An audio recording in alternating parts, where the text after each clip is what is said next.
Good evening and welcome to A Closer Look. I'm your host, Marcos Ambrister Jr.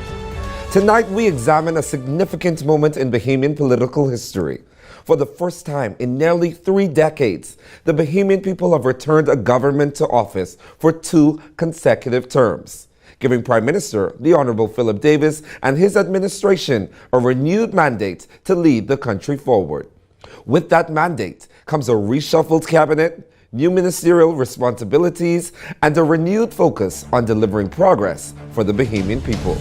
Tonight, we'll hear from some of those key cabinet ministers before sitting down with the Prime Minister himself to discuss how these changes reflect the priorities of his government and what they mean for everyday Bahamians.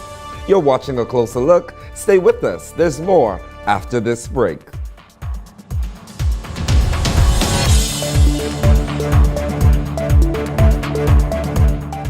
This is the National Youth Guard program designed to train young people to help the Bahama Islands in times of disaster. I decided to join to better serve my country as well as to better myself. We train the help in search and rescue, electrical, plumbing, and carpentry. And things that they can actually expand on in their careers. Young people who join the Youth Guard program discover a sense of identity, a sense of purpose, and a sense of patriotism. This program isn't about only the individuals, it is about the country. Discover the soul of the islands at the National Art Gallery of the Bahamas. Step into a world of color, culture, and creativity where every room tells a uniquely Bahamian story. From rotating exhibitions and artist talks to hands-on workshops, lectures, and guided tours, there's always something to experience.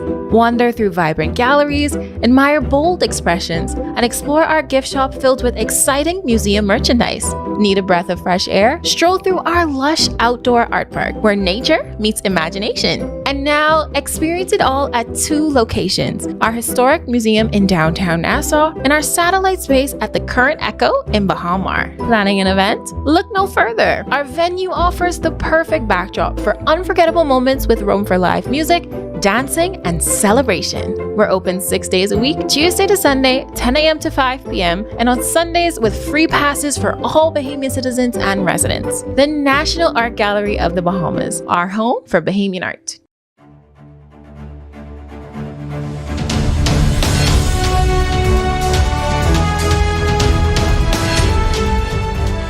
Welcome back to A Closer Look. Thank you so much for watching. Tourism continues to serve as the engine of the Bahamian economy, supporting thousands of jobs while driving investment and national growth. As the government begins its second term, we find out what Bahamians and the tourism industry can expect from the Ministry of Tourism. Here's our ACL correspondent, Charlie Swain, with more.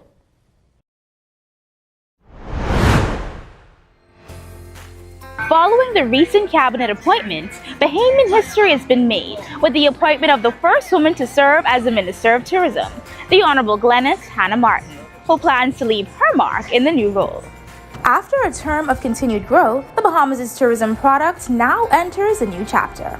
As part of a historic cabinet with a record number of women, Hannah Martin says women will play a vital role in shaping our future. All of the research shows that when women are involved in governance, it brings a new perspective. And so there are several of us now in the cabinet and several in Parliament. And so if the formula holds true, perhaps a very unique or different perspective will be integrated into what we've seen before in tourism. In an effort to strengthen tourism, Hannah Martin highlighted one of her ministry's key plans. One of the things we're doing is looking at training those who are on the front line, the water sports, taxi drivers, straw market, all of those who interface with people who come here. During her term, Hannah Martin is prepared to tackle some of the ministry's challenges. We're hoping that, we're going to see some good things happening, more overnight stays, because that is the one thing that remains the challenge, how to increase overnight stay where there is larger spend. And the second challenge is how do we cause for our cruise visitors to spend more when they come off the ships. While tourism may be everybody's business, the minister noted that there are still Bahamians who struggle to make the connection, but hopefully not for much longer. This national campaign will help our people, the Bahamian people, to understand the meaning of tourism, the 50% GDP, what does that mean to our economy, and also to see how we can get greater yield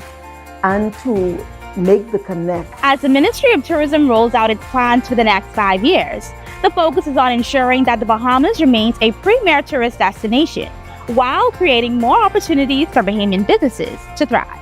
Reporting for a closer look, I'm Charlie Sweeney.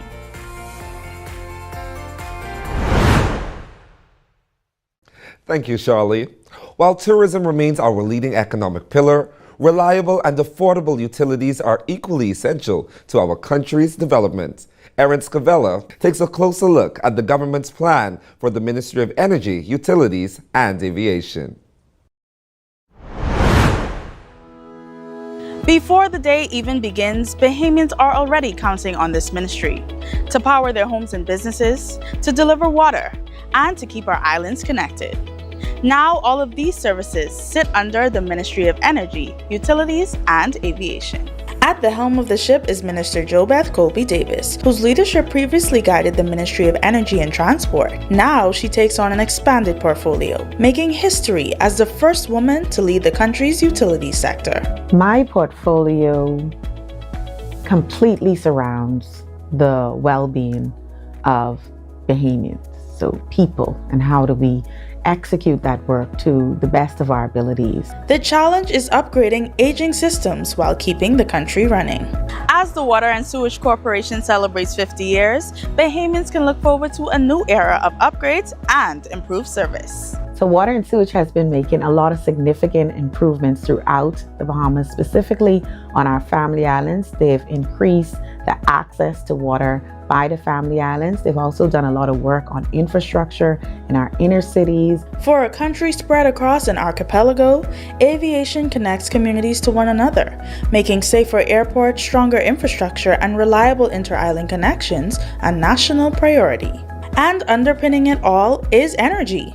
The work now is to modernize the grid and expand more renewable energy to deliver more dependable and affordable power, all for Bahamians. Every single thing that we do, every time we have a meeting, every time we're advancing policy, every time we're strengthening regulations, every time we're thinking about ways that we could advance our people, train and develop the staff that has the responsibility to provide these services, it is all for them. We think about how will we make the lives of Bahamians better. 3 essential systems, 1 expanded portfolio, and a renewed opportunity to build stronger, more reliable services for Bahamians across every island and key. Reporting for a closer look, I'm Erin Scavella.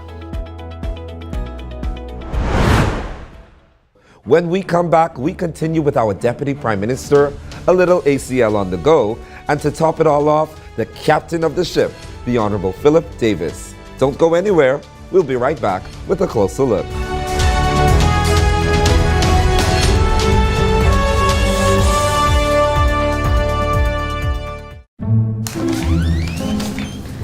Ready for church, Grammy?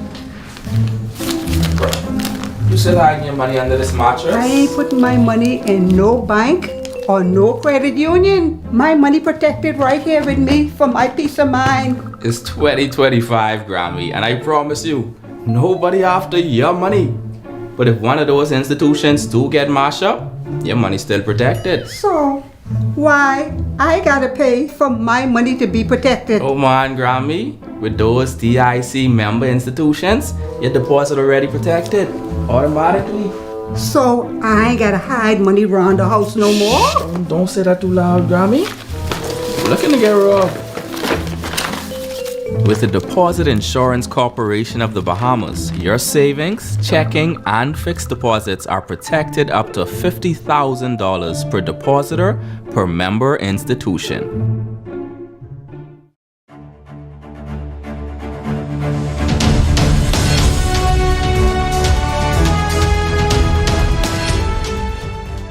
Welcome back to A Closer Look. We hope you've been enjoying our show thus far.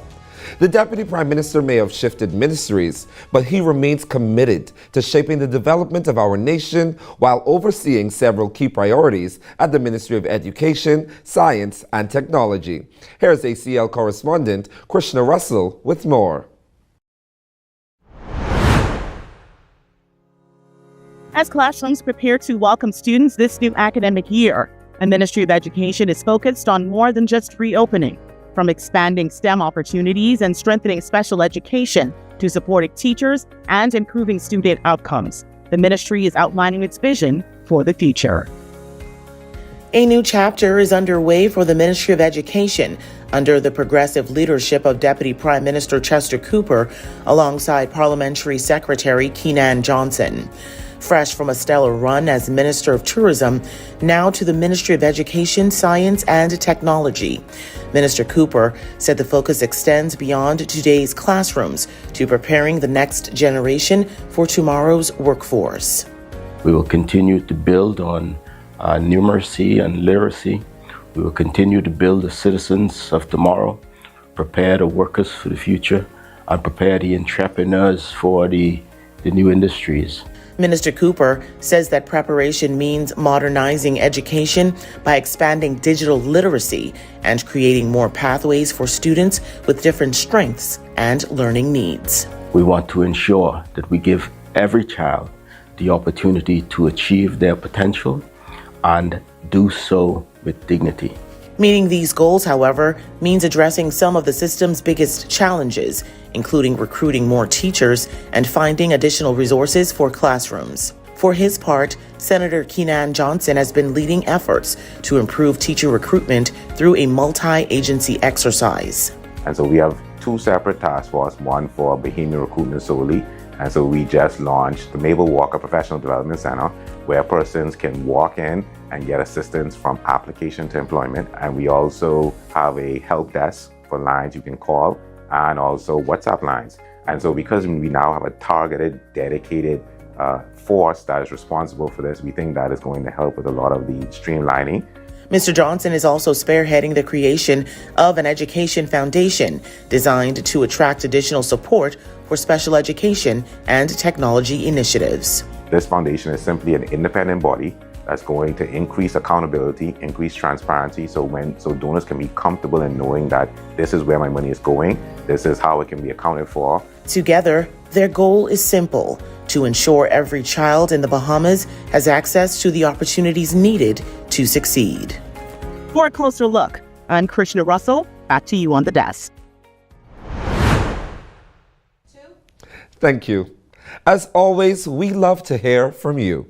Our ACL correspondent, Tizelle Lightbourne, went on the ground to find out just how you feel about the Davis administration's second term and what your expectations are.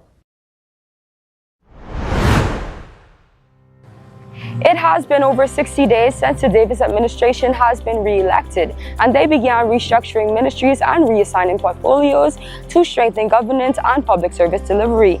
Tonight, we take a closer look to see how everyday Bahamians are receiving these changes. While some people were not aware of the changes made to the ministries and portfolios, others have actually made it a habit to stay informed and are looking forward to seeing what will come next for those ministers whose portfolios were reassigned. To a large extent, I try to keep up being a retired teacher of 70 years now. I try to stay current. And I'm aware that the Ministry of Education and the Minister of Tourism have switched. In addition to having high hopes for the future of education in our country, Bahamians are also eagerly waiting to see how other ministries plan to address what they believe need the most attention from our government. The one that really needs the most attention to me would be social services. Reason being because of the people that are on the street, the homeless people and all the rest of them, they need that attention more than anything else right now.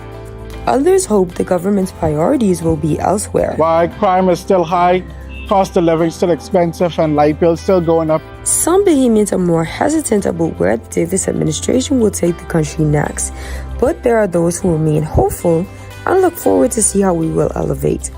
Now I know Chester Cooper, the Exuma representative, he is now in charge of education, and I'm a retired teacher. I'm hoping that teachers would benefit, the schools would benefit, the nation would benefit. So hopefully he would be able to bring that to the forefront. The Davis administration may have been re-elected for 2 consecutive terms, signaling to the world that the people have trust and confidence in the government. However, they still have lots of expectations and high hopes for the future of our country. Many Bahamians say they'll be watching closely to see how restructuring translates into action in the months ahead. Reporting for a closer look, I'm Destiny Reed.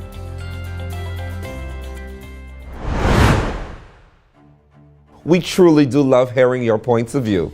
But still ahead, we'll sit down with the Prime Minister, the Honorable Philip Davis, for an exclusive on-the-desk interview where he discusses the cabinet reshuffle, his vision for the country's future, and what Bahamians can expect. Stay with us.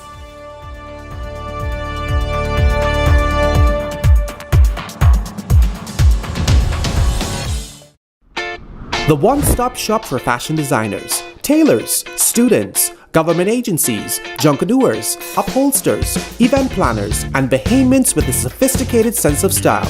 Commonwealth Fabrics is here to provide everything you need, from the smallest notions to the most elegant and unique fabrics. Family and Bahamian owned since 1979, Commonwealth Fabrics is conveniently located in Palmdale to offer you the best in quality fabric and fashion notions. Come in and visit us today.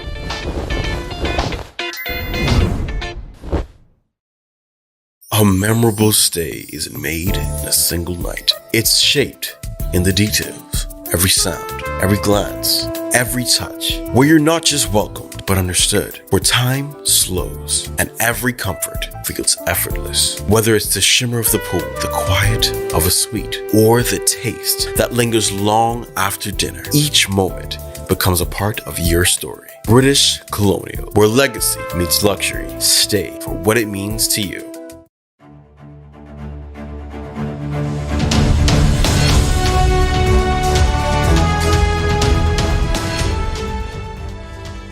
Welcome back to A Closer Look. I'm your host, Marcos Brewster Jr. Throughout tonight's program, we've heard from several members of the newly appointed cabinet, each outlining the priorities within their respective ministries as the government begins its historic second consecutive term. But every appointment, every portfolio, and every strategic decision falls into a broader vision established by one person.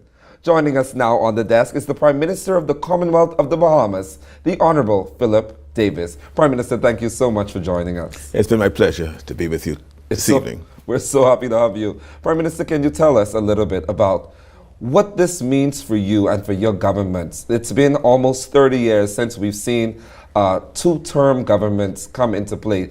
It means that the Bahamian people have clearly put a certain level of trust into your government. Certainly. I see it not as a reward, but rather an expression of satisfaction by the Bahamian people. That's so true. Satisfaction from the efforts that they saw during our first term.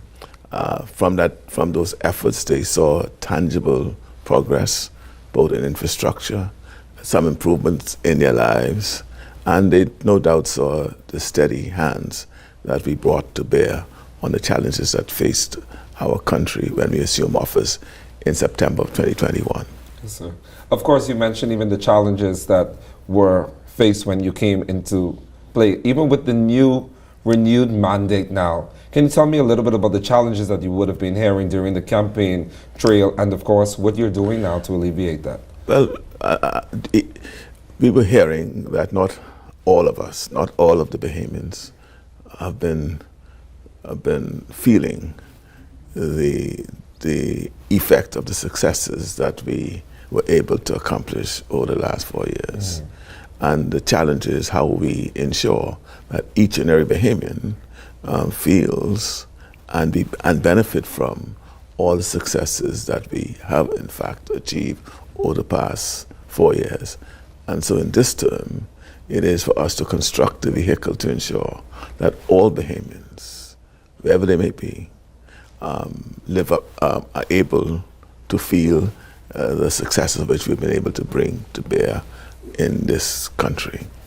The challenge is, as we acknowledge even during the course of the campaign and during the course of our administration, we acknowledge that yes, we are doing well. We're able to pull our country out of the depths of the financial instability. We were able to stable the finances. We were able to make progress in infrastructural development, in touching our Bahamian people, particularly our youth, but it did not reach everyone. We did a lot, but we always thought that there's still a lot more to do. And that lot more is going to be addressed anxiously, deliberately, and intentionally in this term. And I think that's the reason why the people have put their confidence in you, because they've seen what has happened and they believe that there's going to be a whole lot more. Can you tell us a little bit about what your vision is for the next 5 years in this second term? Well, I think for me, as I said, to ensure that each and every Bahamian, first of all, feels secure. I think the key for us in this term is security. Security in one's home, community, workplace, and in their workplace, and in their ability to see that this country has something to offer them. Yes, sir. That they wouldn't have to leave this country to go elsewhere. And so to do that, having secured the country through security, the next will be providing expanded opportunities for all. Again, that comes from all the initiatives that we have, yes, that we started in the last term, that we're going to be building on in this term. And so you mentioned the security and the new initiatives. And of course, you've created a robust cabinet now with new ministries that I believe emphasizes the priorities for you. Can you tell us a little bit about those? Well, yes, I think in this term, the world is rapidly changing. It is. And a lot of countries and their citizens are being left behind because of the rapid advance in technology, AI, machine learning, yes, all in this creating a new space. And we have to have our people ready for it. So hence the creation of the Ministry of Innovation to ensure that we're keeping abreast and ensuring that we bring our people along to this new world that's unfolding before us. I was remarking during the course of our campaign, meeting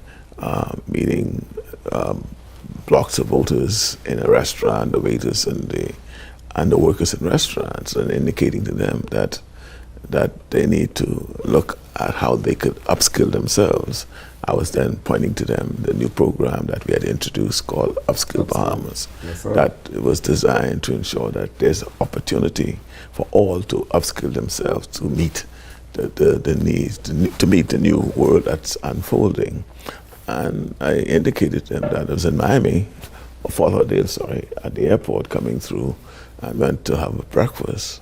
And a machine came to serve me breakfast, a robot, no waitress. Nice.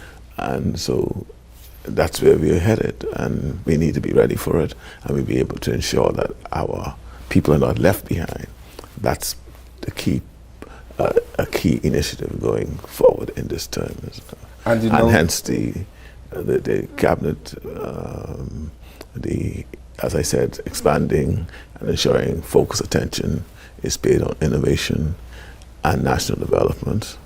And again, culture, the Ministry of Culture, where I think we are allowing our identity to be eroded by outside influences, a more focused attention on our cultural to ensure that we know who we are, where we came from, and what we need to be to ensure our uniqueness as Bahamians is not lost, yes, sir, and is sent out to the world.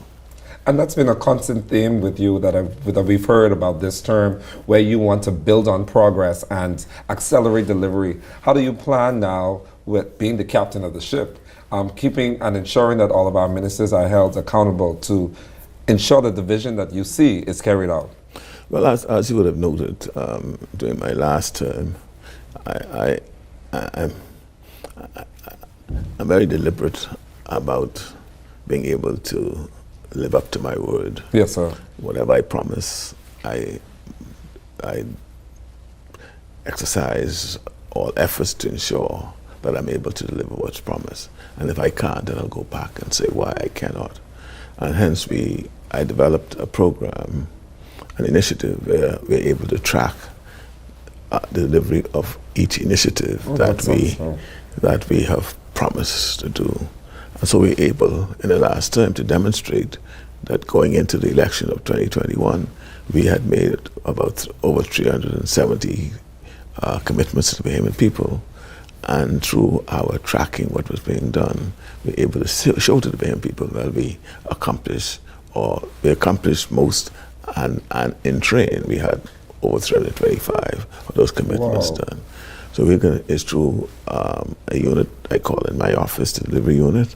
So we track each ministry to see how they are progressing on the commitments made in the portfolio that falls in that ministry. And so we'll continue the tracking, providing the additional assistance and resource that might be required to deliver any of the initiatives that was promised where it is needed. So we are tracking through my delivery unit. Well, thank you so much, Prime Minister, for being with us tonight. We're so happy to be able to hear from you and to hear what it is that your vision is for the country. It's been a wonderful experience for me, and I want to thank you for having me on. Thank you so much, sir. It's always a pleasure to sit down and speak with somebody from Cat Island. Well, you know, that's home. Thank you. When we come back, there's more, a closer look after this.